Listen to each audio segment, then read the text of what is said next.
she gets here. With that, if you will, if you are able, please stand for the pledge. I pledge allegiance to the flag of the United States of America and to the republic for which it stands, one nation, under God, indivisible, with liberty and justice for all. Thank you. Item number 4 is the adoption of tonight's agenda. We are going to make a couple of changes. Madam President, I would like to make that motion with one amendment to item number 4A, and that is the 6A, excuse me. And that is to defer item number 6A until the arrival of the Yavapai County School Superintendent.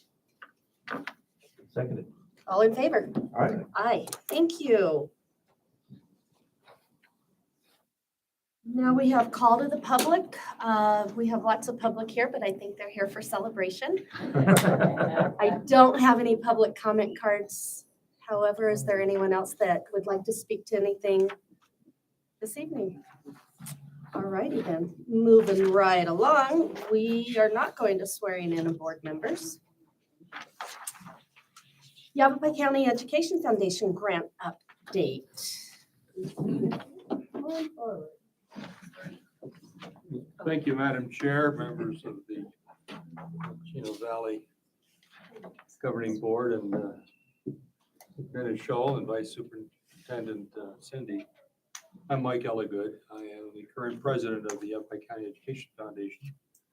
I guess I consider myself a friend of Chino Valley. I'm up here all the time, every time there's a presentation like this. I don't think I need to share with you this time what we do, because at this point you probably already know. I would like to share with you though one thing, and that is we were able to pick out in Yavapai County, three exceptional, I think, innovative teaching opportunities or teachers, and one of them was your Josh Steinberg. I wrote an article, which I will share with you. This is a publisher's proof, so it's just on a photocopy, called Innovative Resourceful Teachers Spark Active Learning. And I wrote the article. It was heavily edited, of course, by the folks at Prescott Living magazine. But basically, it reflects the fact that in many of our curricula, we've gotten away from hands-on learning. We teach people and we lecture them and this kind of stuff, but they won't do anything. And from everything I know about education, which is not a whole lot, I, like Peter, am a civil engineer. Of course, we're all PEs, which stands for perfectly excellent. We all know that. But anyway, learning hands-on is important, and there's only a few schools that do it. And Josh Steinberg in your Heritage Middle School has come up with a very innovative program. And so we're very, very pleased that the Yavapai County Education Foundation support his work. So Josh, why don't you come up and explain what you're doing with all this money we're giving you? I'm going to give this with you, Madam Chair. That's just proof. Oh, sir, good to see you. Good to see you. Good evening. So I'm Josh Steinberg. I'm the CTE teacher at Heritage Middle School, and this is my third grant that I've gotten with the foundation. And last spring, I used the grant and I bought wood lathes with it. And they're so popular this year that this grant that I'm receiving now, I'm going to try to get 3 more and add them to the program. But we do a lot more stuff than just wood lathe. We use scroll saws and well, Mike's been there and got to see it. I mean, if you haven't been to the wood shop there, you should. Ms. Daniels came with Mike, and you would think that shop's been there for a long time. And so, as you know, last year we didn't get electricity till Christmas break, and I mean, the kids just love it. So I also brought some samples of what students are making that I wanted you guys to see. So like this is just a simple little design that's made on the scroll saw, as is this. And it's fun, the kids really enjoy making this stuff. We make cutting boards that's like super popular. So they make great Christmas gifts. And then this is a wood turning that a student did last week. And that's 6 pieces of walnut that's all glued together, and then they use that blank and turn that down to whatever shape they want. So hopefully we can get 3 more lathes, and we're always needing stuff like wood glue and safety glasses and stuff. So whatever's left over, I typically will purchase stuff like that. So. Wonderful. I think I say this anytime I hear about shop. My dad was a shop teacher for 40 years, so very dear to my heart. Thank you for all you do. Thank you. Any questions or comments? I think it's spectacular because I took shop in my middle school too, which really, first of all, taught me to print because I couldn't read my own writing at that time. But they also taught you how to sharpen a plane after every single session. They don't use planes anymore, do they? We use them for demonstration, but I'm sorry, I know you don't. I could not resist that. But no, those are spectacular. Really love to look at them more closely. They're beautiful. Yeah. Thank you, and congratulations on your grant. Thank you. Good.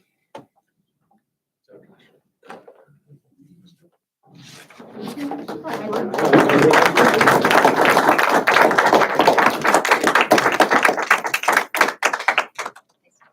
Elligan. All right, item 6C is our annual Sodexo food service update. Mr. Ben Montgomery.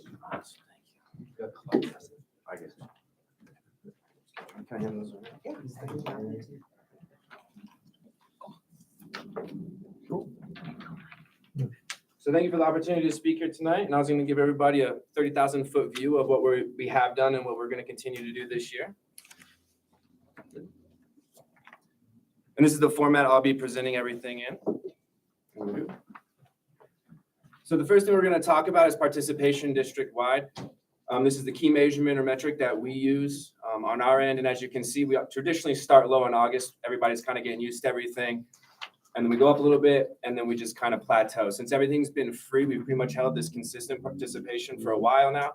And we did have a peak in November, but I'm saying it has to do with Thanksgiving because we had everybody here for that time. So we'll do the next. So this is another snapshot of our financials, and this is just to kind of go into what's going to be on my next slide, but to discuss kind of where we're at with provision 2. So on the left-hand or the middle column, you can see November, and this is where we're at, and it's just a breakdown of everything. On the right's our year-to-date. At the bottom, you can see the client excess or deficit, which is the 510 account for the district. As you can see, for the year-to-date, we are in the positive, about $1,500. That may nickel down, that may go up depending on a couple of variables, but the main one being commodities that we're pulling in, excuse me, which is government money given from the USDA to the school district. And then we take that and then we credit it back on our invoice.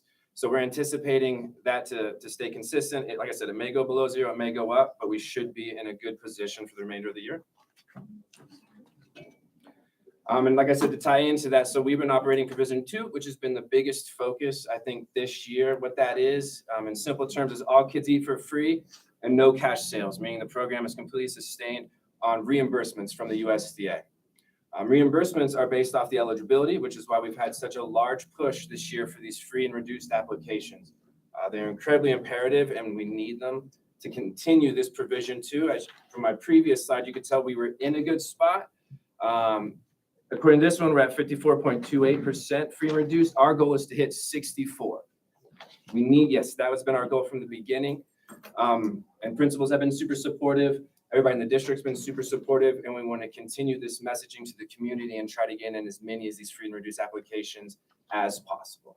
The good news is, though, is we've worked out an agreement and have an MOU with the districts at Exodus that if for whatever reason this program doesn't work out and we go below, and if we go into the red in the 510, Sodexo will cover the difference and push us back up to 0. So no matter what happens, it's not gonna the district won't have to supplement the 510 account. So it's a great thing, and we get to continue feeding all the students for free. And Yes, sir. can you discuss a little bit why this percentage is important this year? Yes, that's a good point. So this is what we're doing. We're operating what's called our base year, and how this is really set up is our base year is based off of the eligibility that we're getting for these applications, and then that number is consistent for the next 3 years. Meaning that if we don't get the numbers that we're looking for this year, it's going to be kind of a rough 3 years, or we may not be able to do everything that we want to do. So like I said, it's just, I'll hit it again. We really want to get these applications in and get us to around above 60, at least our goal, I believe, was 64% is what we originally discussed. This is something fun we've been doing that I just kind of wanted to share. And this is really targeted at the high school students, but it's a program called My D-Text, which helps us really focus on a student-centric menu.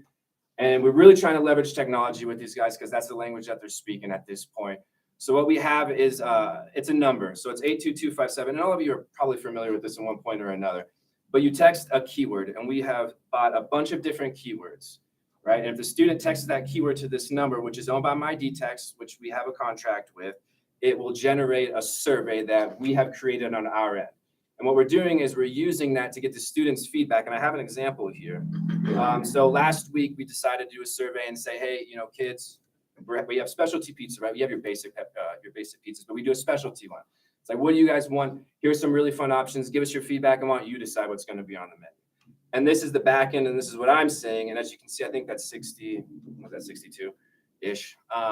But it was about, I think, 12.5% of all the students are participating in this program, so they have a say in what's actually being on the menu. That's what we're doing with this. We have one actually going right now, is we have a adventures line that has 15 different rotations that go through it. And we're letting the students decide. I mean, we know which ones they kind of typically like the top 5. The other ones they don't really want to touch, but the top 5 are their favorites. So we put that on there and be like, hey, what do you want to do for the next 2 weeks? Type adventure, and you could do this right now. I type adventure to 82256 or 57. I have it on the next slide. And then we can actually get the data from these kids and get the feedback. There's no direct communication texting. It's all automated and messaging messenger. If we go to the next slide. So the question then becomes, okay, and this is another really good tool. So we have a way to gather feedback from these students. How do we get that information to them, right? How do we communicate to them? One of the great ways we do this is through another program that we have called Upshow. So we actually purchased 2 TVs for the high school and then 1 for the middle school. And the one for the middle schools, we don't have a lot of feedback with those kids. They don't have cell phones and they're kind of younger. So what we do is we just kind of use it as an opportunity to drive home our branding with our middle school theme, which is foodie. And then so it has an entire slideshow dedicated to foodie that our marketing department put together. Lots of colors, lots of fun stuff that kind of entertains them while they're in the line and drives home our message. But for the high school, we're actually able to display on here any kind of information we want, so what we've really been using it for at this point is you can kind of think of it as a PowerPoint, but it's digital. So I can sit at my computer and create a digital slide and advertise to these kids and tell them exactly, what we're looking for. So as you can see on this right slide, and this is from last week, some of the stuff's old. It's just text Cougars to 82257, and you can go ahead and get your vote in. Right now it's adventure. As I said, it's been updated. I had to submit this last week. And on the left, you can kind of see our display and how everything's set up in the line. So it's right in front of the kids. And while they're waiting to get something to eat, the messaging is popping up in the screens in front of them. Another thing we have coming up is we do a $500 scholarship with Chef Bernie over in Culinary. This is really fun partnership that we do every single year. Typically do it, later, but she incorporates it into her curriculum on any kind of, whatever she's doing at that point in time. This one was baking. And they decorated the cakes. And for those of you who don't see it, this is Toy Story themed. But we actually did this. There's 5 girls who did a cook-off, and this young lady in the top right won last year. But we'll be doing this again here in the spring. And if you go to the next slide, it's kind of busy, but you can see all of our contestants and some close-ups of them doing, cooking, making the stuff and the end product, which is fun. And we'll go to the next one. And this is another really fun thing we have coming up here in the spring, and it's Future Chefs. It's been kind of weird the past 2 years just because of COVID, like everything else. But now we're finally getting back into the norm. So we'll be hosting this just like we did pre-COVID, which was a lot of fun. So basically, we have a theme, and then the students will go ahead and submit recipes based on this theme. We'll pick the top 5, and then we'll have judges go ahead and judge a live competition, like a cook-off with these kids. And this is a national competition done throughout the entire country with Sodexo accounts. And then it goes up from there. So it starts at the district level, which is us, and then it goes region, and then it goes country. So that's kind of fun. So we'll actually need judges. So and if you want to get out and have some fun, that's a great one. Come with empty stomachs. We'll go to the next one. And I have some, these are kind of busy slides, but I wanted to get all this stuff in because I think it's a lot of fun. We partner with Chef Bernie, who's fantastic, and she brings kids over that actually help us. And the young students love this. We don't want them sitting there just dicing away. So we can't watch them all at the same time. So we have these students come and assist these young kids, and the kids love it. You can see the bottom right, it's a prize table. So there is something, we create some competition. And there actually is some stuff to win there. And then the other slides are just everybody just engaged, having fun. And then the final piece of this is I also just want to put out a reminder that we do have a Head Start contract, which is just like another 8,000 to 9,000 meals, roughly, depending on what kind of goes on the year. If there's a closure, obviously it's going to be less. But it's fun because we're actually feeding all the pre-kid students at Territorial and then all the other ones at Head Start. And with that, thank you for your time. Quick question. Yes. So applications can still be received even though school has started? Yeah, we want to keep getting them in nonstop Fantastic. until the end. Yeah, and I we just want to make that point to anyone that's watching online that get your application in, correct? Yeah. All right, awesome. And in particular, if they haven't submitted an application, turn it in whether they think they're gonna make it or not. You just never know.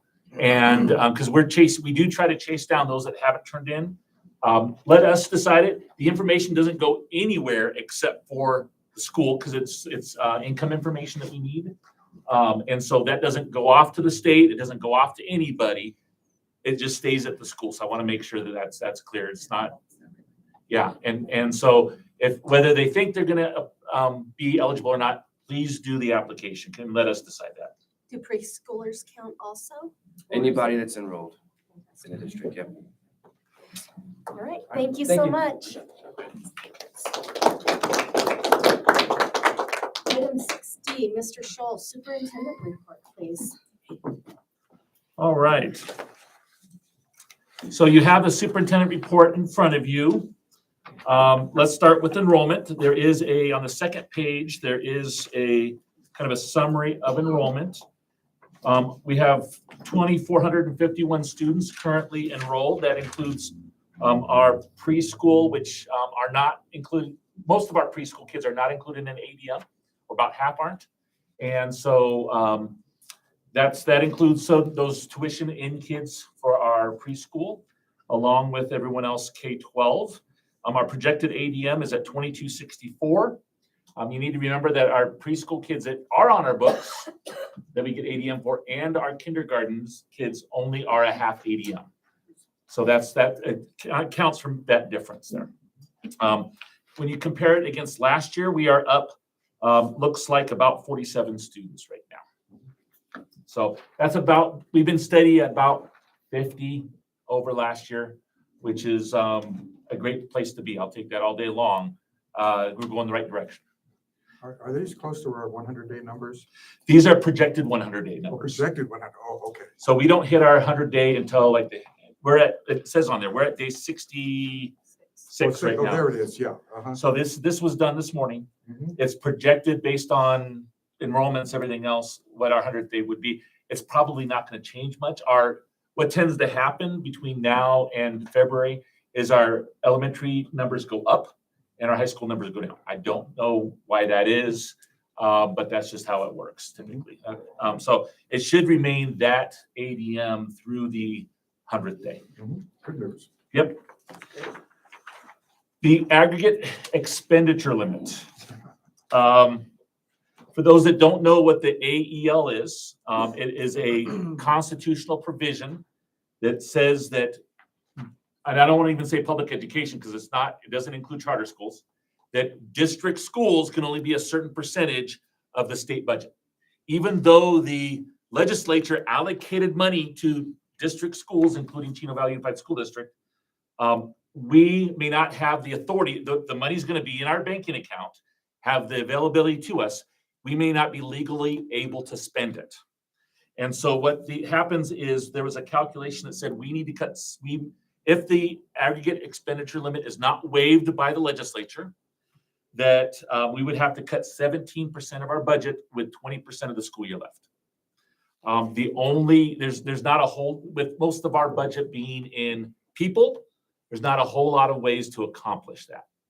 So what does that mean? Well, we're not going to talk about we're not to the point where we need to talk about what would happen. We need to talk about how to get the waiver. They did a waiver last year. The waiver has to be done by March 1st. If it's not done by March 1st, the cuts have to start taking place April 1st.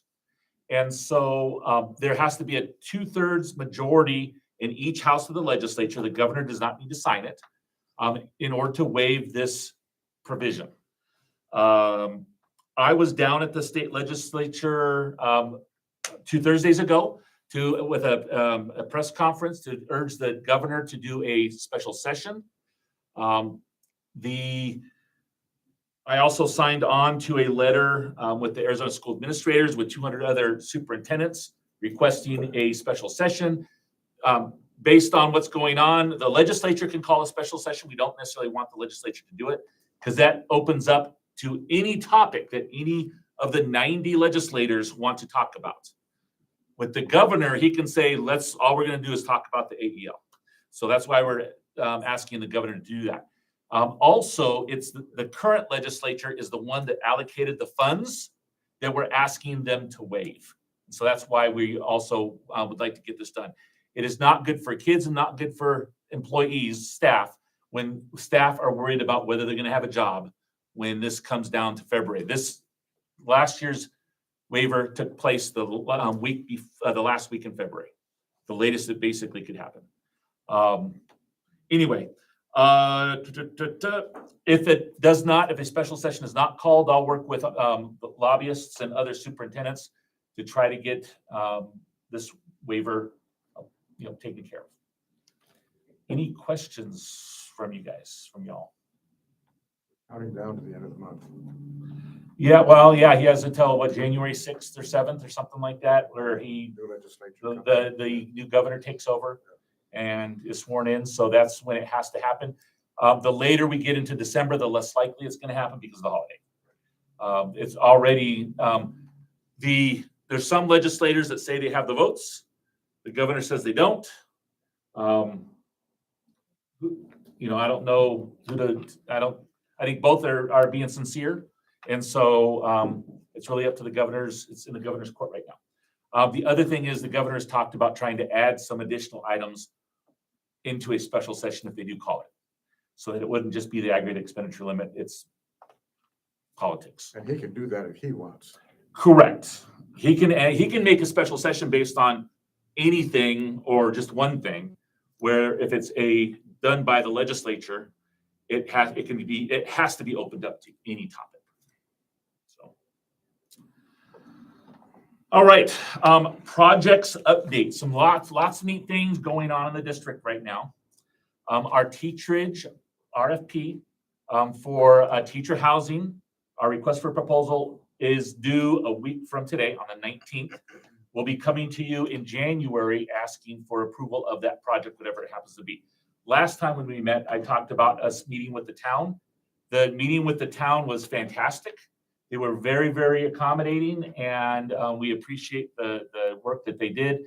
And it was just us talking to the town rather than developers that really needed to happen. And so that took place, and the town was extremely helpful and accommodating, and we got that information off to the potential bidders, and hopefully that will help them refine their bids as well.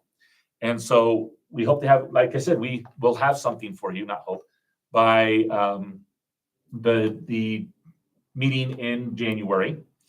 The an update on the grant came out today, and that was accepted by the Coconino County Board of Supervisors, and they are currently working on a plan on how to distribute that money. And that could be, our project, we anticipate between $1 million and $1.5 million. This grant could be for up to $500,000 of that. So we're perfect timing for right now. We're in good shape. And so we're just moving forward with everything. And so we're excited about that. The tech playground this morning, we had a cool ribbon cutting. I actually have a giant pair of scissors in my truck that I need to get back to Karen. We had a bunch of of the outstanding territorial students that cut the ribbon on the brand new playground. If you drive past Tech, you'll see it, the blue and orange playground that was paid for using ESSER funds. And it was fantastic. So it was a horrible day to have it just because of the weather. They really wanted to get on it. I think were they able to get on it at all? No. It was too wet. They talked about it trying to get on it the afternoon recess, but it just didn't work out. And it was So- the Tech Paw Patrol that did the The Tech Paw Patrol. And so they're chomping at the bit to get on this brand new playground equipment. I want to thank our guys, our facility staff did some of the prep work on it. So I want to thank them. And then we had the Play It Safe that came in, and that's who we bought it from, and they installed the equipment. So that was we really want to get them going, but the weather just kind of prevented it a little bit. But we have pictures that'll go out with the ribbon cutting and everything, all the So kiddos. that didn't include the wall. That's separate. And that's actually a different project on here. We'll talk about that. We have an autism playground that should be going in January. That is going in over by the weight room over here for our autism program. That's using, I believe, special ed COVID funds. Is that correct? And then we have, I was super excited. They were working on the foundation for the football field bathrooms today. Yes. So they have started construction on the football field bathrooms. Super excited about that. So I stopped by and wished them luck on that. The tech wall is something that we'll be doing that will be 1 or 2 projects away from the bathrooms. And that's to move the playground wall to the east to drive some of that road water. If everyone's seen it where it's rained really hard, we get Lake Territorial in the playground. So we want to move some of that road water off to the north a little bit by building a wall and making the field a little bit less wet when it rains. We have an extension of the bus lane that our guys will do probably in the summer. The DRS parking lot is scheduled for spring break. And that's where they had some engineering issues that they have rectified.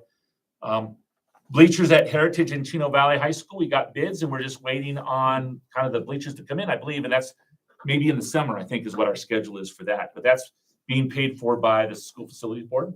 Are those replacement features or additional? Replacement bleachers. So instead of having the wood bleachers that we have now, we'll have brand new plastic ones that are they're ADA accessible, along with we can actually get them in and out, which we can't do with our current bleachers a lot of times.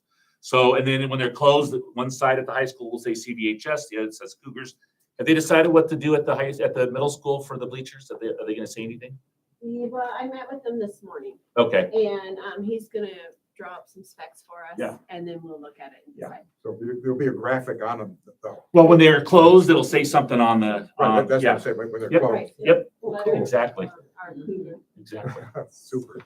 The West Gym rehab is this part here, the wrestling room. We're going to rehab the floor and the stage. That's done with the school facilities board. East Gym weatherization, that's getting rid of the windows that leak like a sieve, and that's done through the school facilities board. We have some Del Rio AC projects, the district AC project overall, that's in scheduling right now, likely to start in summer, being paid for by other people, which is exciting. And so it's looking pretty good. I want to thank John Livingston for his tenacity with the school facilities board. I want to thank the school facilities board. Their attitude has changed significantly, and I want to thank them and Andy Tobin, who's the director, who actually lives in our district, and so I want to thank him for the work that he's done. And Jack Smith also, he's a Prescott Valley resident. He's the number 2 at the SFB, and so they've taken care of us. I mean, I want to acknowledge that. So, questions about projects? I am so impressed. I guess it's my night for reminiscing. When I was on the first school bond committee, some of these were on there that we were not able to get the bond passed, and they're coming to fruition. This is awesome. Oh, Great. the other thing that our yellow limos were the other thing that were on there. Yes. And we have 2 on order, I believe, if not more. We have also some of the white activity buses on order. We basically have to order those a year out, but we have them going and we're getting new ones. And so that's we're replacing our fleet. I think we have a couple, and you'll, on the consent agenda, there's an item to donate some of our yellow buses to CAFMA for training. And so those may be the last of our 80s buses. I think one might be 1990, one 1980, so that might be the end of them, so. We should have a ribbon cutting on that. So yeah, no, you're absolutely right. A lot of what we talked about was we're able to now do because of cooperation with SFOB, along with the restoration of our capital, which still is not where we'd like it to be. They don't, it's the same that we've always had since the last 20 years as far as the per pupil amount, which means with inflation, it's less than, the spending power is less, but still it's better than we have been in the past. Speaking of that, you did send us a note that the court decided not to allow postponement of the capital lawsuit. Correct. Is there any update on what's going on there? Just January is all we know. Okay, so. That's all I've heard. Okay. Because- Yes. We have the Thanksgiving lunches. We served over 1,100 adults in addition to the students at all schools, which was a significant increase.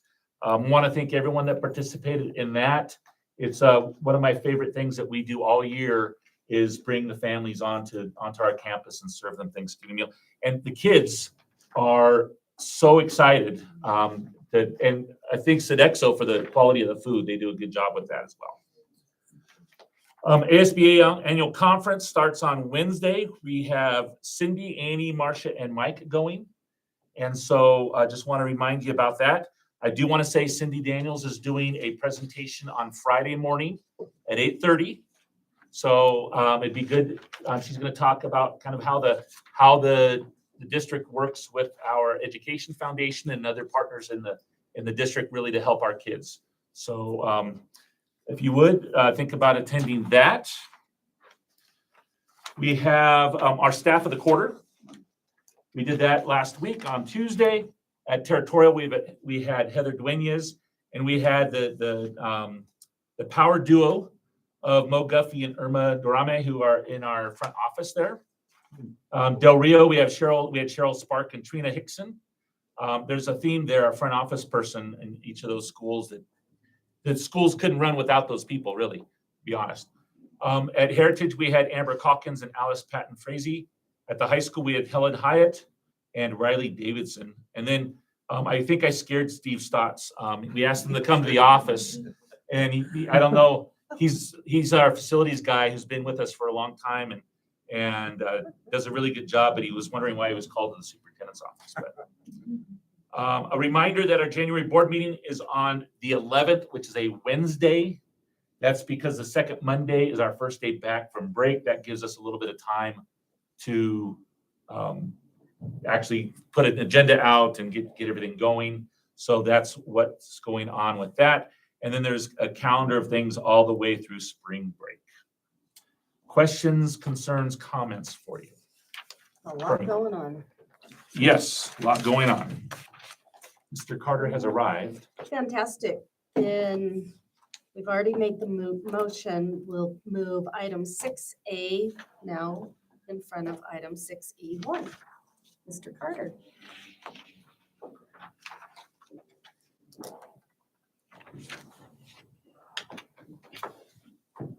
Madam President, members, good evening. My apologies for being late. I had this down at 6 o'clock, but I had an AIA meeting in Phoenix this morning, and so I don't know that I would have been able to get here any earlier than I did. Well, we'll credit you for being 20 minutes early then.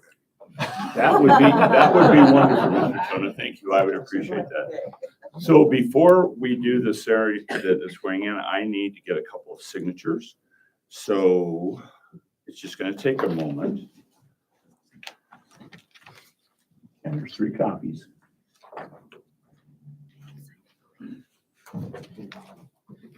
And Ms. Elborn,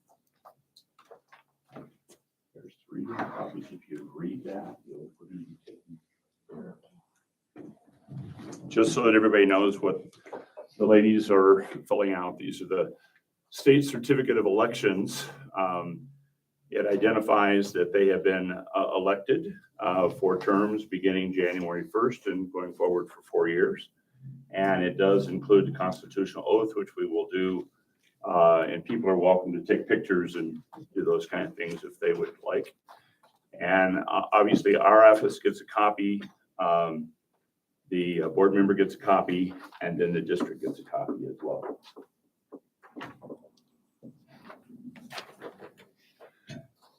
And where would you like to How do it about down right there here? in front? Okay. Absolutely. I got one more to sign. Okay, we're not, everybody had to wait on me, so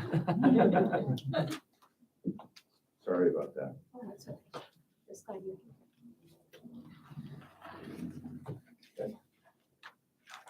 Thank you.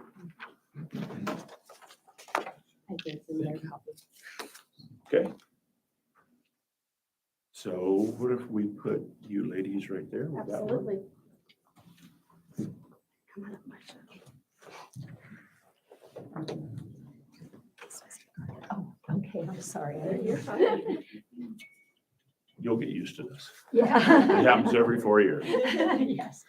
All right, ladies, if you'd raise your right hand and repeat after me. I, and state your name, I, I, Cindy Marcia Thomas, Hillborn, do solemnly swear do solemnly swear that I will support the Constitution I will support the Constitution of the United States of America of the United States of America and the Constitution and laws and the Constitution and laws of the state of Arizona, of the state of Arizona, bearing true faith and allegiance to the same, bearing true faith and allegiance to the same, defending them against all enemies, defending them against all enemies, foreign and domestic, foreign and domestic. and I will faithfully and impartially I will faithfully and impartially discharge the duties discharge the duties of a governing board member of a governing board member for the Chino Valley Unified School District for the Chino Valley Unified School District to the best of my ability, to the best of my ability, so help me God. so help me God. Congratulations, ladies. It is all official.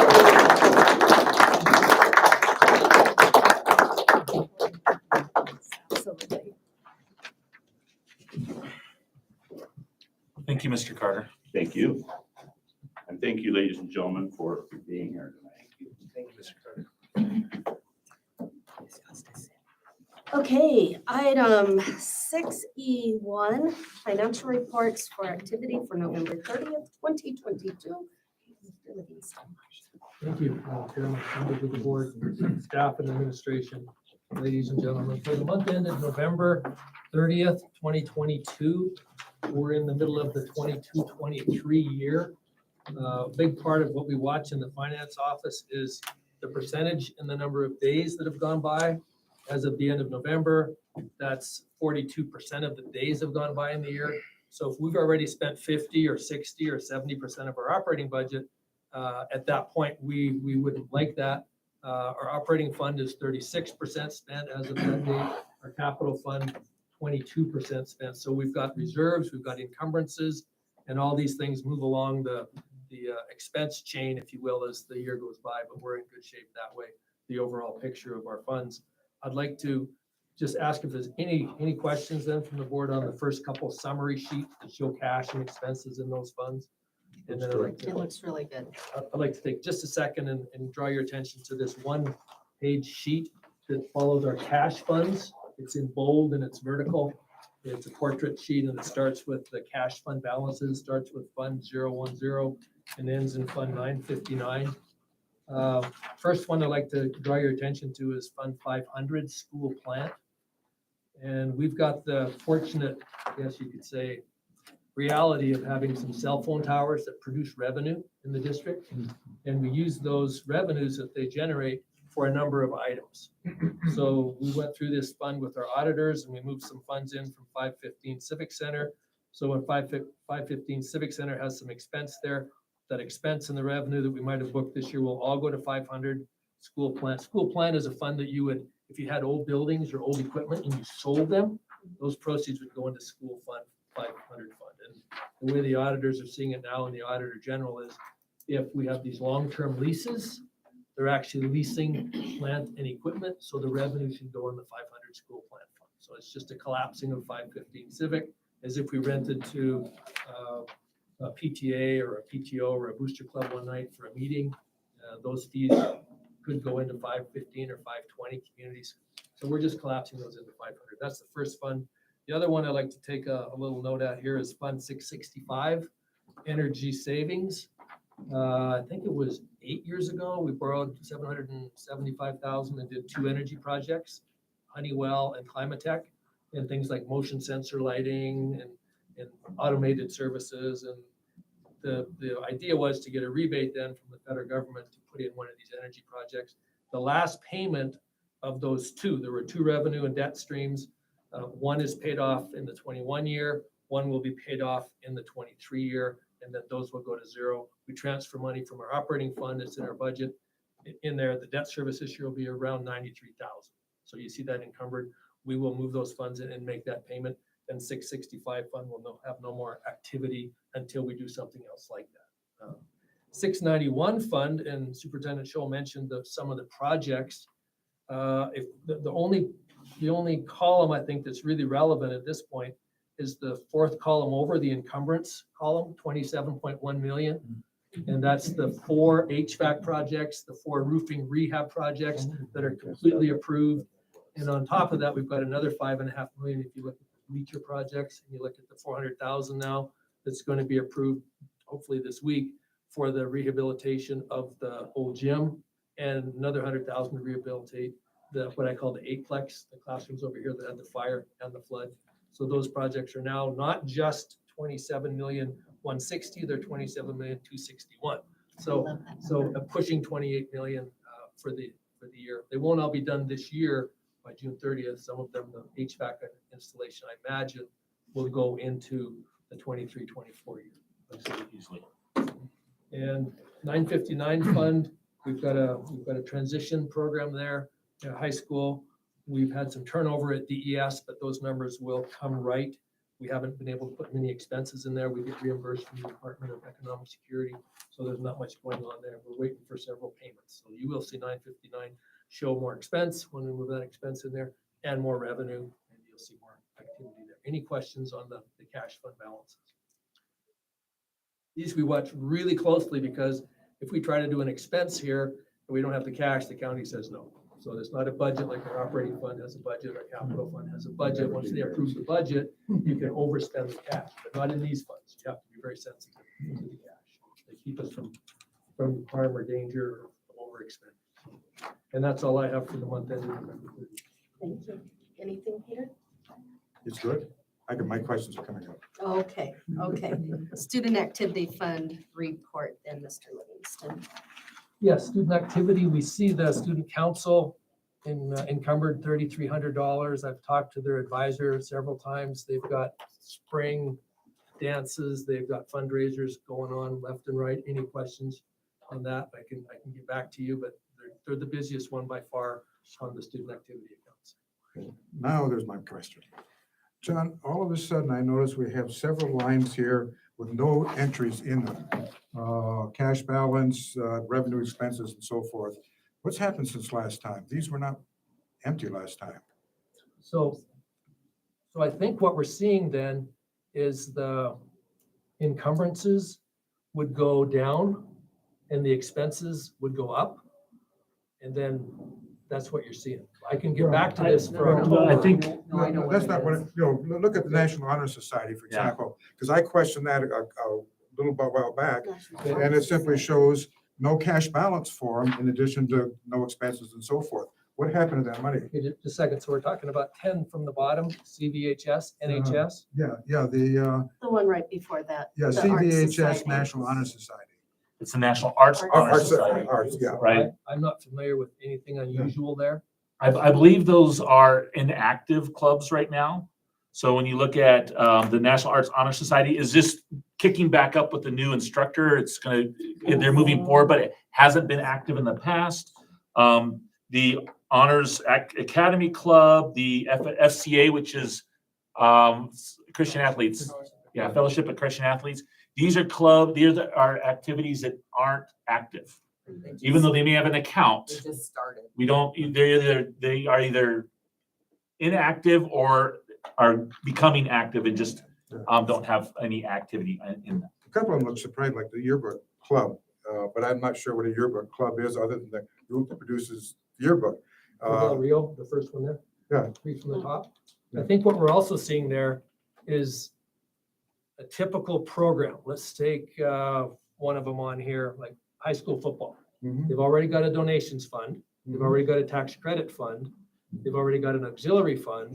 And then we look at what they have here. They got $4,500 to start, and there's no activity. They started the year, 4,500. Right now they have 4,500. So these funds only come in when they have student activity. And those are events. understandable. It's just that the groups with nothing on them, no funds, in addition to no activity. I'll definitely- I know this, I guess my question is, are these inactive groups and should they be, should we take these off the books in effect? Or are these just new groups that have not yet done anything? I can get back to you on that. We can contact the sites and make sure what's going on. Okay, it's a more curiosity than concern. And something like the yearbook club, a lot of their, anytime they would sell, and correct me if I'm wrong, Mr. Livingston, anytime they sell something, goes into not this account, it would go into an auxiliary account. Is it brand new? Brand spanking. There we go. These are all new clubs. Yeah. I didn't think, did FCA reconstitute? I don't, Yeah, Jenda okay. and Jenda Ballard and Mark Metz started that, so it's just new. They just had their first meeting. And the Art Honor Society had been active for several years and just started, so they're all new. Okay, Yep. well, John knows me well enough that when I see a table of blank lines, I gotta ask the question. It was not worth a phone call, but I appreciate the information. That actually brought up a couple of questions for me. I didn't realize there was all these other funds that go with everything. So when we give money to, I don't know, the FCCLA, how do we know which fund it's going to unless Good it's a question. tax credit Good question. fund? Good question. So these usually, and is Ms. Wolf in tonight? No. She's Brian, you from can home. probably speak to this, Mr. Pareda. So if it's going on this sheet in student activity, Mhm. how do donors know as compared to going into the donations fund? How do they know where it's going? Or the auxiliary or any of the others that you mentioned? Well, everything on this chart Mhm. is student-generated funds, so fundraisers. Okay. So anytime that it's the hot chocolate sales that you'll see next, it's the, the cards that the And football team sell. auxiliaries usually like booster club snack bars or? Not- no. Pay to play No. fees, things like that, or gate receipts in some cases, Okay. going to those auxiliary, and you know how to get in a tax credit, and then donations are supposedly a check written to donations, a 530 donations account. So I think the confusion might be between, you make a donation, does it go into 530 donations, or does it go into student activity? And that's my background. It doesn't ever hit student activity unless it's with the Unless a kid fundraiser. did it. Comes Okay. from the kids. Got it. Yes. Yeah. It's actually kid money, Got and it. the kids actually have to vote as part of the club in order to spend the money. So we are just, you as a board in the district are just the caretakers of this funds.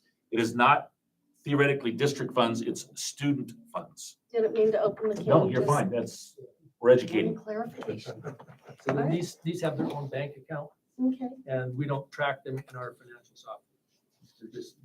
Our purchasing person tracks them with QuickBooks and with Excel, but they've got their own bank account. The auditors don't necessarily want them.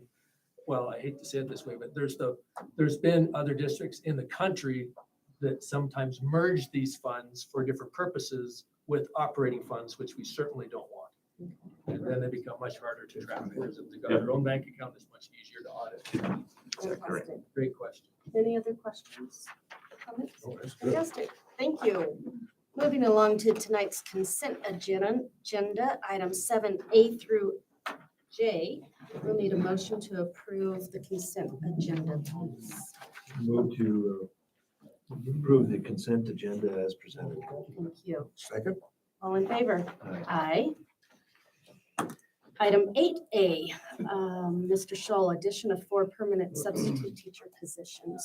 As of November 30th, we have had a 66% fill rate when it comes to our substitute assignments, which is miserable. That's horrible. And so what happens in those other third, is that we have classes that get combined. We have, that happens a lot at the elementary schools where they'll take that class and spread them out into 3 or 4 other classrooms. At the elementary or at the secondary school, they can do that, but we've had I know, Mr. Prada, how many classes have you been subbing in the last month or so? I'll tell you, last week, I spent every class period in the teacher's classroom. I slept through the entire week. Right. And So- before that, Wednesday and Thursday, the entire day as well. So, Right. So we're using people that should be doing their own job. We're using them as substitutes. And so we have been working with this on solutions, and there'll be this one in the next agenda item that we'll talk about in just a second, on how ways that we can help alleviate this. So one of the ways, and I know Prescott Unified School District has had some success with this, is to identify one person in each school that would be the permanent substitute. And so they don't get assigned any job until they come into work, because it's to fill jobs that haven't been filled by the normal subsystem. And so it's not going to solve all the problems. We've had, last week, 10 unfilled positions one day, 8, and it's horrible now because of the illnesses. But we've had, way too many that 4 is not going to help, or it's not going to cover it, but it's definitely going to help.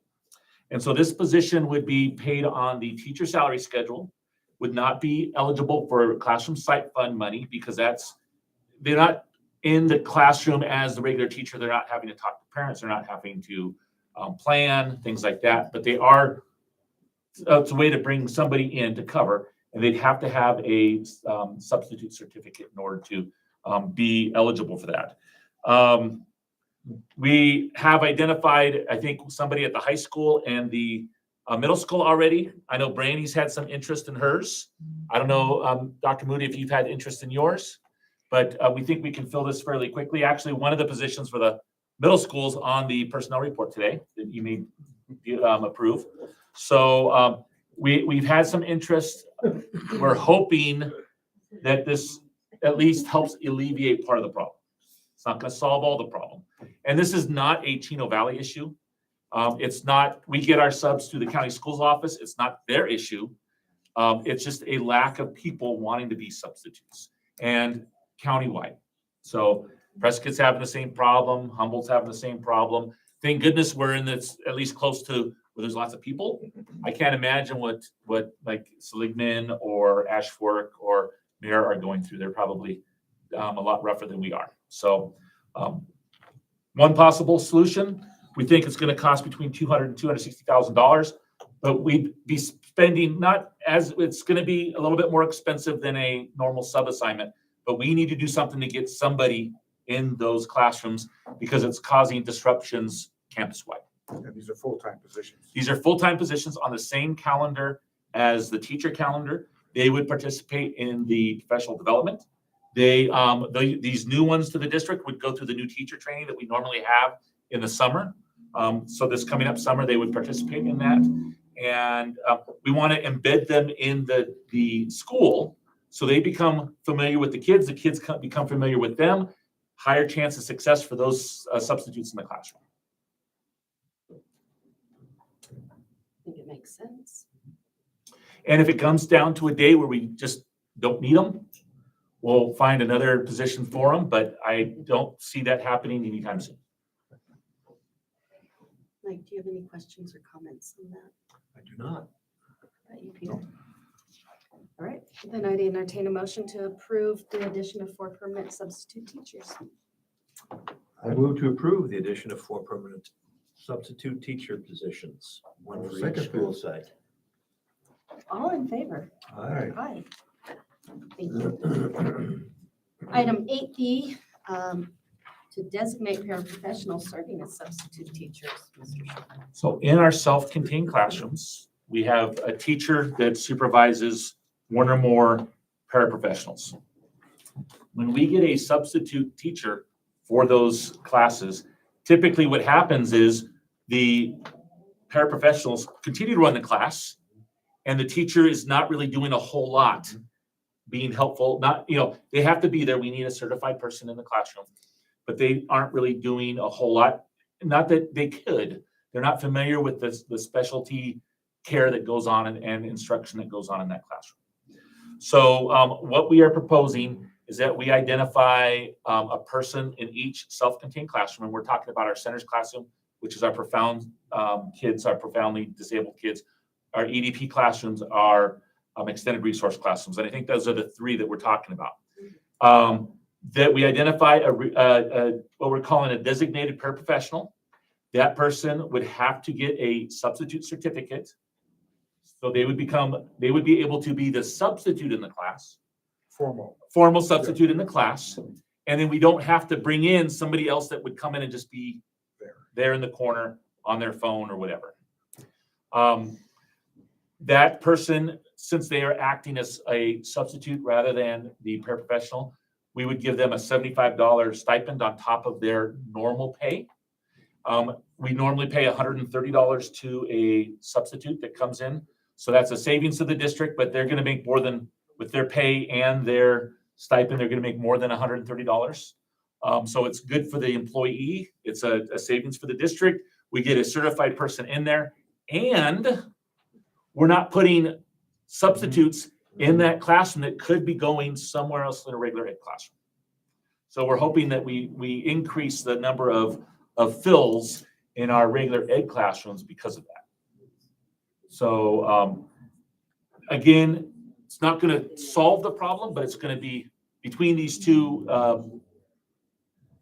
recommendations. We hope to at least help alleviate the problem somewhat. What a clever maneuver. I think it'll work.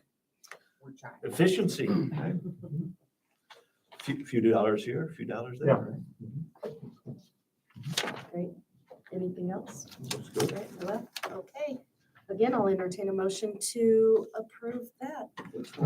Okay, Mike smiled at me, so I will move to approve paying a $75 stipend to designated paraprofessionals for serving as a substitute teacher. Second? All in favor? Aye. Aye. Tonight's personnel report. We do have a supplement, so please refer to the supplement as well.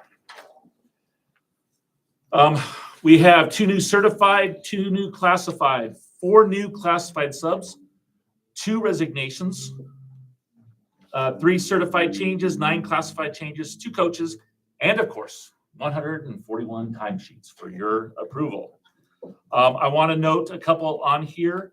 I had mentioned that we have, number 1 is the new permanent substitute teacher that we just talked about for Heritage Middle School. Number 8, you might recognize as me.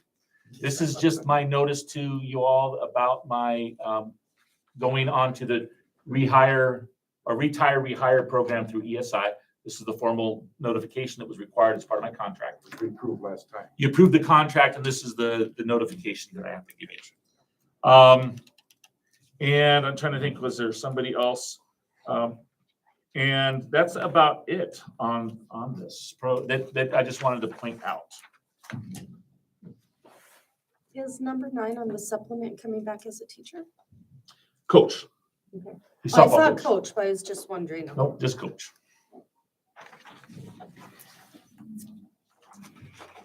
All right, any other questions? Okay. Well, let's see, who would like to make a motion for tonight's personnel report with supplement? So I'll go ahead and start. Okay. Then we'll bounce back. I move that we approve the personnel report with the addendum as presented. Seconded. And all in favor? Aye. Item 9A, safe dates curriculum. Ms. Daniels. Okey-dokey. You'll remember that last summer, sorry, got a perpetual frog in my throat. You'll remember that early last summer, we talked about the family life curriculum for Heritage and the high school. That you approved about 3 months later or so after the materials had been on preview for the public. The health department, who teaches the courses, forgot to include one piece that goes with it. And we want to bring that back and put it on display again prior to the potential of that folding into what they're doing. It's just another like a unit of study with the program, but because it hadn't been on display, I didn't want to say, oh yeah, let's just do that, because it's not supplemental. It's really part of what they're doing. So It's I want- additional materials, we can say. yes, that they didn't provide for us at the time. And then later they're like, oh yeah, we forgot to give you that. So anyway, oh yeah, I have it. So what I just want to let you know, and Miss Bryce has a piece back there too. These three pieces will be on display. It's part of the family life curriculum that you already approved. This unit of study is called Safe Dates, and it's about safe, healthy, respectful relationships among peers. So that's what that part's about, but we did want to put it out on display so everybody can see and go through it if they have an interest in doing so. So it'll be on review and for public comment for 60 days? Yes, ma'am. And when does our family life curriculum start? So not until quite a bit later this year than normal, because, yeah, we got lots and lots of time. The reason is, I asked that too. The reason is that, when we approved it, they'd already started booking and we were sticklers about wanting to get it approved, but they hadn't gotten it to us soon enough to do it earlier in the school year. Got it. So it's just gonna be closer to the end than the middle. Okay. It'll work out. So that was information, just wanted to let you know we're putting that out. So just a quick question, then Yeah. the materials that we previously approved, the physical materials, Yes. are they here now or will they all come with this additional material? So those, we had our advanced, like the display No, the copies. display, I understand that, but So- the order quantity has not yet been shipped, and if it, so There's, it, we don't buy anything and they don't ship it here. They bring it. oh, okay, but it will include this additional material after it has gone on display and it has been approved? Yeah. Oh, okay. And the county brings it all the health department. So we don't have to buy anything, like they do it for us for free. Okay, super, thank you. So we're okay. Mhm. So anyway, this is really geared toward teen to teen, preventing teen to teen abuse of various kinds, building healthy relationships. So that's this Great. component of it. So that'll be out on display. The one thing I did want to note, when we had the other pieces available for public review, there was the option of posting a link so people could access it from the website. This is actually not available that way. So they have to come in They and do have it. to come in. There is no link, there is no website that exists that people can preview the materials that way. And we keep track of it, of the numbers that We come in. have do a it. sign-in sheet, yep, that we put with the materials, so we know how many people have come in to view it. And I think we had the other materials, they were on display for over 60 days, well over, and I think we had 3. That's what I thought. So I just wanted to let you know that. So that's information, and we'll bring it back after the 60 days have gone by. Thank you. Okay. It's not an action item. Nope, no action. I'm sorry, it says it. I was like, I don't think of those. All right, item 9B, social studies materials pilot and materials recommendation. Ms. Daniels. Okay, so over 60 days ago, actually, starting after September 12th, the morning after that board meeting, we had the materials on display. They've been out in the hallway here and with some links on the website ever since. And we have had an opportunity to use them at Del Rio and at Territorial. And the teachers are recommending the purchase. They found the materials to be thorough and easy to use and engaging for students. We are recommending the purchase of print materials, which also come with full digital access, not just digital materials, because like one of the things we found at Brandy School during the pilot, it's, little kids have a hard time with just digital materials. They have to have stuff in their hands. And at Ed's campus, they've actually done pretty well. One thing the teachers have commented on, they like that it's the same platform as their math and language arts materials, so they're very comfortable with the platform. The students are comfortable with it. And as a reminder, one of the things that the materials are consumables. The digital students can work in the digital platform offline, which is pretty amazing. Oh, that's great. So McGraw-Hill is the only textbook company that was very opportunistic during COVID and pushed their product line to on and offline use. So what that means is a teacher could make an assignment and say to a kid, we have a lot of kids with cell phones that aren't cellular enabled, but they're Wi-Fi enabled. So when they come onto our campuses, they get their phone out, it has Wi-Fi access. They can actually log into the system, download assignment X, Y, and Z. And they might start it in school on paper, or they might start it in a Chromebook when they're at school, because we're doing a lot of that. So kids are comfortable with technology, so about the state testing business, right? So let's say they want to keep working on it at home or read something. It's downloaded to their device. They don't need internet. If they use their device, a parent's phone, a tablet, whatever, come back to campus with it, log in again, it syncs the work they did offline to their online work. So that was a phenomenal build out that makes it so even our kids who don't have internet, if they have some kind of a device, there is that potential. Now, those would not be required things, because if kids don't have devices, although we have a lot we can hand out, it's an additional opportunity. So Cindy, let's see if I understand. So what you're saying, in a classroom, they can download to their phone the material, use their phone to take it home, to then re-download it to their Chromebook and work on it. Don't even have to. They could work from a phone. Once it's whatever device they want it on offline, it has to be downloaded to that device Well, Chromebook offline. sometimes is, bigger screen, keyboard and everything, easier to Right, but work. if they would need some kind of internet or Wi-Fi to get it from one to the other. Okay, so they need either internet or Wi-Fi at home, Wi-Fi at home or cellular at or home. cell. Yeah. But she's saying they don't need that in order to do the work if they download it at school. Yeah. Onto But it's whatever onto their device. phone only though. Right. Or tablet. Right. The other thing that I think she pointed out was that we have devices that we can only give to kids to take home. They can't, and we have with the delay day today, there's some information that went out that we're going to have the at-home learning days if we do have a more serious storm. We want to push these devices out. We have devices that we can't give away because no one's asking for them. But if someone doesn't have internet at home and or does not have a device, we have both available to parents. We for have kiddos. started to deploy them. Some of our homeless students have a hotspot and a Chromebook, and some of our language learners they were our first kids that checked out a hotspot and a tablet because they were so enthusiastic about learning English, they didn't want to stop when they got home at night.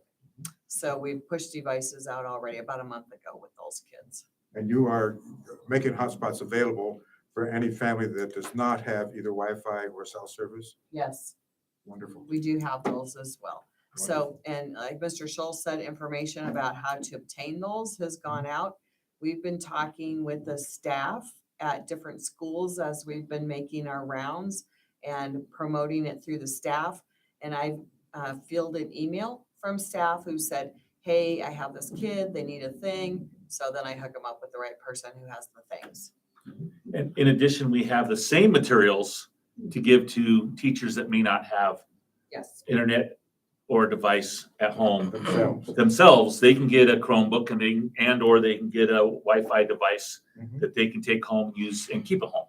So in this instance, for this agenda item, what we're asking for approval for is to spend money to purchase social studies curriculum for grades K-5. And I sort of wandered off. That's okay. your I topic. thought I'd bring it back. We appreciate that. It's okay. All right, this is. Well, I want to enthusiastically move to approve. As a former That's right. teacher social of studies the teacher. social You studies. betcha. The purchase of social studies curriculum materials for tech and DRS. But I will enthusiastically second it. And I will ask enthusiastically, all in favor? A cheer. Hey. Aye. Aye. So now we get to talk about some other fun stuff, science. So I'm making the rounds. Brandy and I had a chit chat today. Mr. Moody and a teacher and myself will be having a little chit chat tomorrow or whatever day, Wednesday. And yeah, that one. And before the band and choir concerts. So the science materials, how it works is this. Science materials are all to the module.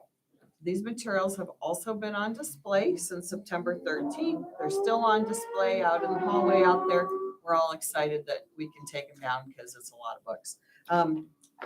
And the teachers have been using them. I've had a lot of really positive feedback. I want to talk a little bit about it. So for example, you'll remember that just not too long ago, a few years back, Arizona rolled to the next generation science standards. So those became, and those are national standards, those became Arizona's official standards with a little bit of massaging for things that are important to Arizona or aren't important to Arizona, okay? So that was all fixed up and the State Board of Education adopted the standards. Because the standards for the most part are next gen, at the middle level, for example, there are 12 modules of study over the course of the 3 years of middle school. Some states do module A in 8th grade, some do it in 7th, some do it in 6th. So no module of learning is grade specific. It's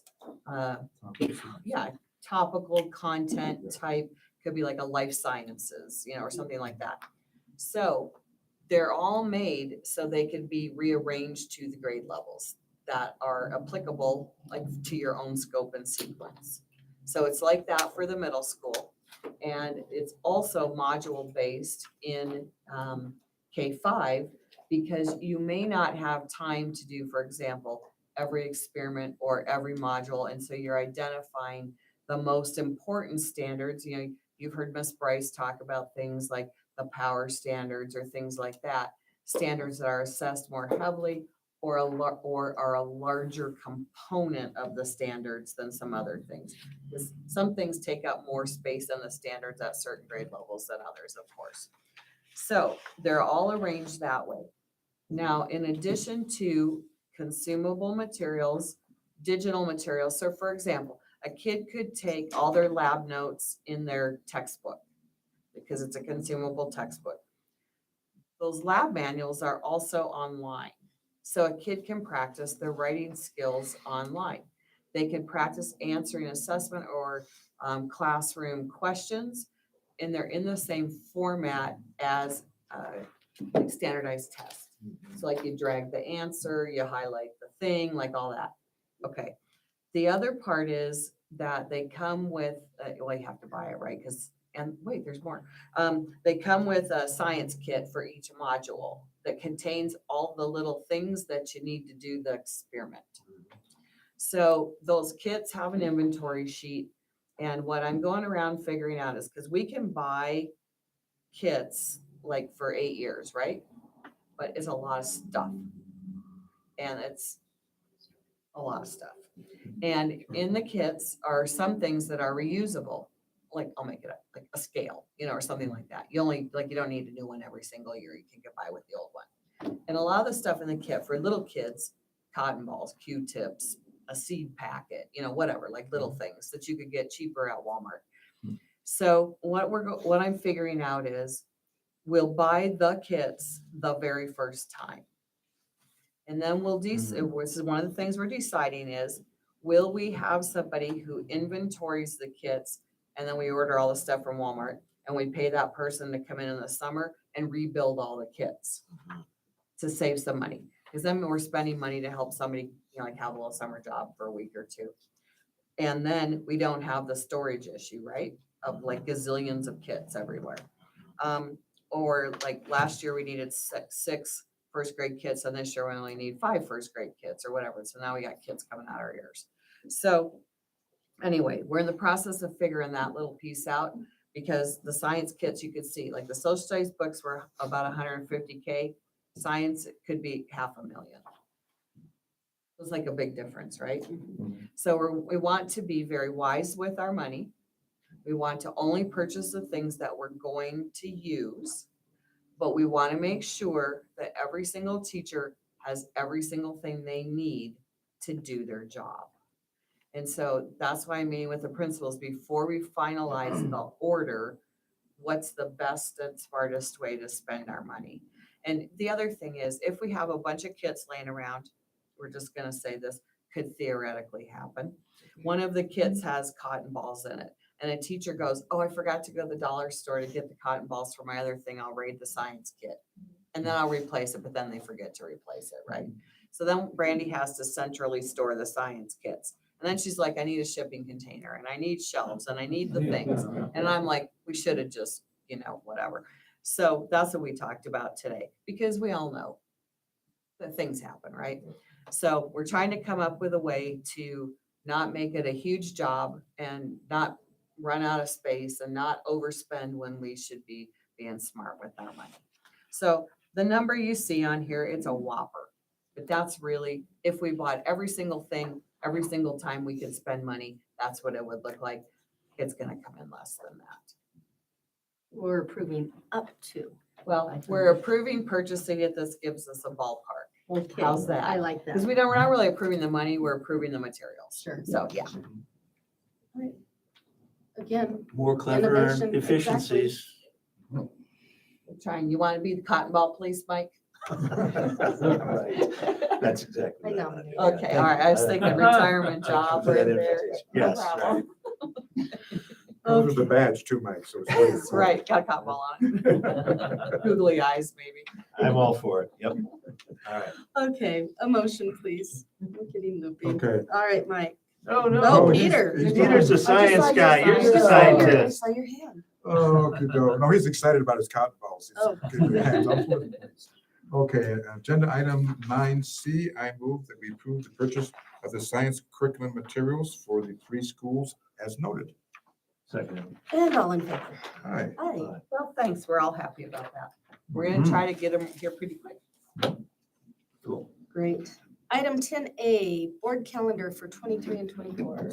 This is the recommended board calendar. The typical date is the second Monday of the month. Can't really go any later because we have some mid-month deadlines that we have to meet. So for typically financial stuff, AFR and budget, any earlier, sometimes it interferes with Mr. Livingston trying to get that work done. And so we want to try to be typically later rather than earlier. There are some notable changes. We talked about January is a Wednesday. In March, it's the first Monday because the second Monday is spring break. In June, we have June 7th, and that's because I am gone the 12th through the 23rd. My daughter's getting married in Hawaii, so I'm gonna be off. Would like to be there. Yeah, that would be, I apparently have a role, so I can't opt out. October, like we did this year, is the 4th because the next week is fall break. And that gets us through, and then January 10th, I think we're doing, that's a Wednesday also. It's kind of at the bottom in yellow. That's of 2024, believe it or not, we're talking about board meetings in 2024. That's the same thing, a Wednesday, just like the one next month. Clear as I just recommend that maybe we ask Mrs. Hilborn to make sure she doesn't have any Thank you. conflicts with that. January 10th is my son's birthday. And you're gonna have the party here? Bring it along. Yeah, you can work around. Okay. Just have to say that as my son's birthday. All right, then any other conflicts that we need to be aware of, guys? All right. Then, Mike. My turn? Yes, No. please. I move to approve the dates and times set for the 2023 and January 2024 CVUSD board meetings. Second. All in favor? Aye. Aye. Oh, Okay. Now. do- Member She, Hernandez. I did hear from, she's not gonna make it. This is Mrs. Hubble, so maybe say something, then we can say about, and then we have lots of cake for people to eat. Absolutely. So we were going to celebrate Penny tonight. It was all about Penny. It was Penny's night. Penny has served on the board for 11 years. So tonight would have been her last evening. She has been a great leader. She has served in every role on the board that there is, president, vice president, and board member. She's also active in our community. She's not leaving the community, just the board. Time to settle down a little bit and ride that sunset a bit. We wish her all the best. I know I personally thank her for everything she's taught me. She's been a great leader and a mentor for me personally, and I believe for our district also. With that, Here, here. come up and get cake.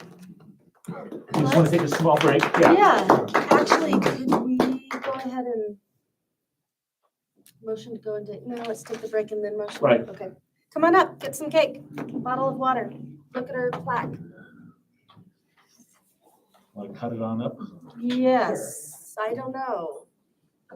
You are not allowed to leave without a piece of cake. How about that? John, take it with you. I don't know if I have dinner with. Yeah, we can cut the video. I think we're done there. Thank you. We'll just go into my office, yeah.